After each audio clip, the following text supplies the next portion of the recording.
Neville Goddard wasn't a motivational speaker. He wasn't a guru. He was a man who made one radical claim: your imagination is God. He taught that everything you experience in life, your success, your relationships, your struggles, isn't determined by outside forces, luck, or effort alone. It's created by your consciousness, by what you accept as true, and most importantly, by what you believe about yourself. According to Neville, the most powerful belief you can adopt, the one that changes everything, is this: I am the operant power. Not chance, not fate, not someone else's decision. You. It sounds simple, but this one belief is the cornerstone of every manifestation, every transformation, and every miracle Neville ever spoke of. This audiobook isn't about surface-level affirmations or wishful thinking. It's about a deep inner shift, one that realigns your identity with your power. Because if you truly accept that your inner world shapes your outer reality, then nothing outside of you needs to change before you can begin living differently. Everything starts and ends with consciousness, and the moment you realize that, you'll never see the world the same again. Let's begin with the core belief that unlocks Neville's entire philosophy. I am the operant power. At the heart of Neville Goddard's teachings is one sentence that shifts everything. You are the operant power, not a passive receiver, not a victim of circumstance. Not someone hoping something out there will save them. You are the creator. Neville didn't teach that imagination is important. He taught that imagination is everything. That your inner assumptions, beliefs, and feelings don't just influence your life, they create it. This belief stands in sharp contrast to how most people are conditioned to think. We're taught that life happens to us, that we must work harder, do more, earn approval, and fix outer problems to be happy. We look outward at our job, our partner, our bank account for proof that things are okay. But Neville says, no, nothing changes until you do. And doing doesn't mean external hustle. It means assuming a new identity, a new truth from the inside out. When Neville says you are the operant power, he means you are the cause, not the effect. Your beliefs are creative acts. What you accept as true becomes real in your world. This belief is not ego, it's not arrogance. It's about alignment with the divine, creative force that lives in you as your own awareness. And until you accept this role, you'll unconsciously hand your power away. To the economy, to your past, to other people's opinions, to your current circumstances. But once you embody the idea that your inner state is the seed of every outer experience, you stop asking, when will things change? And start asking, what am I assuming right now? The outer world becomes feedback, not a threat, not a boss, not a jailer, but a mirror. This is the belief that changes everything, because when you take full ownership of your life, starting with your consciousness, you stop living by reaction and start living by intention. Next, let's explore how that inner power actually works. Imagination creates reality. If I am the operant power is the foundation, then this is the mechanism. Imagination creates reality. Neville didn't mean imagination as fantasy, daydreams, or creative hobbies. He meant it as the creative force of life itself. Everything you experience in your external world is a reflection of your internal assumptions. The images, emotions, and truths you hold in imagination are not passive, they're causative. This is not metaphor, this is law. Neville taught that the outer world is a projection of the inner state. You don't attract what you want, you attract what you believe, what you embody, what you consistently imagine, and accept as real. If you imagine lack, conflict, failure, even unconsciously, you'll live in its reflection. But if you imagine peace, abundance, love, and dwell there long enough, it must, by law, externalize. You are always imagining. Every complaint, every fear, every casual assumption is a creative act. The problem? Most people imagine unconsciously. They replay the past. They rehearse worry. They let their five senses dictate what's possible. But Neville said, your imagination is more real than the facts. Why? Because facts are reflections, but imagination is source. You don't wait for reality to change before changing your inner world. You flip the order. You assume what you want is already true within, and then you let the world catch up. Here's a simple example Neville gave. If you want to be wealthy, you don't focus on your current bank balance. You close your eyes, relax, and feel the experience of already being wealthy. Not someday, not in the future.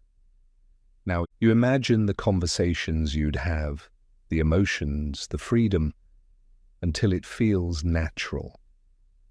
That feeling, the assumption of the wish fulfilled, sets the creative process in motion. Your job is not to force the how. Your job is to live internally as if it's already done, because imagination isn't a tool, it's a mirror. Whatever you persist in imagining must eventually show itself in your world. Coming up next, how to assume the wish fulfilled. Neville Goddard taught that the fastest way to transform your life is through one specific technique: assume the feeling of the wish fulfilled. It sounds simple, but don't mistake it for surface-level positivity or blind optimism. This is identity-level creation. Most people imagine toward what they want. Neville teaches you to imagine from it. You don't hope to be successful, you assume you already are. You don't wish for love, you imagine what it feels like to already be in that relationship. You don't wait for healing, you dwell in the state of already being whole.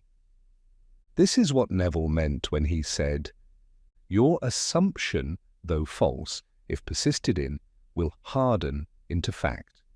So how do you do it? 1. Enter a relaxed, drowsy state. This slows down conscious resistance and opens your subconscious to suggestion.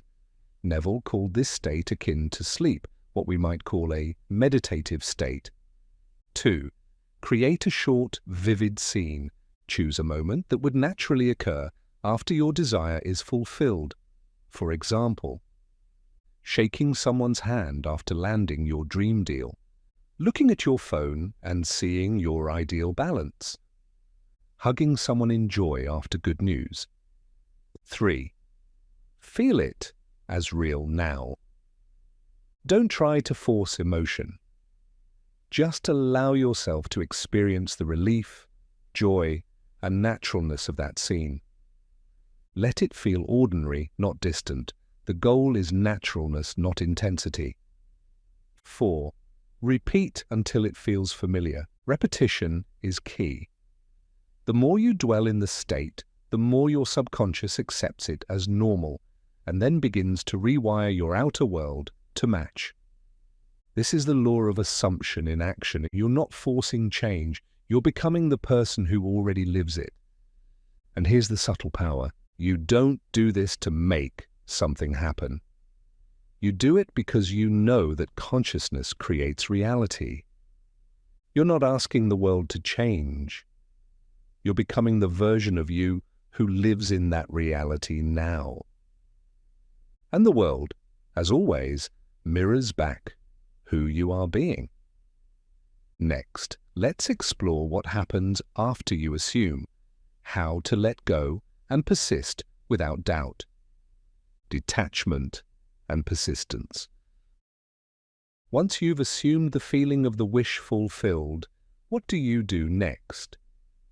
In Neville's words, You do nothing. Let it happen. This is where most people struggle. They want to control, check, manipulate. They wonder, when will it happen? Is it working? What if I did it wrong? But the moment you do that, you've left the state of the wish fulfilled. You've stepped back into doubt. True creation happens not when you force, but when you detach. Detachment doesn't mean you stop caring. It means you stop needing the result to prove something to you. You've already accepted it as done internally, so there's nothing left to chase. This is where persistence comes in. Because the world might not change right away, old patterns might still echo. Circumstances might look the same for a while. Neville taught that during this period, you must persist in the assumption regardless of outer evidence. Remain faithful to your idea. If you do, it must appear. This is the test. Can you stay loyal to the inner world when the outer hasn't caught up? Because your senses will try to drag you back. Your mind will say, see, nothing's happening. But Neville would say, your senses lie. Your imagination tells the truth. Here's how to persist without force. Revisit the scene of the wish fulfilled daily, especially before sleep. Don't look for signs. Embody the feeling that it's already done. When doubt creeps in, return to stillness, not struggle. Persistence is not about repetition, it's about stability of state. You're not fighting for your desire. You're refusing to leave the identity of someone who already has it. And when you persist without desperation, when you dwell calmly in the end, you align your subconscious fully. And then the world moves. Coming up next, living from the end, let the world reflect you.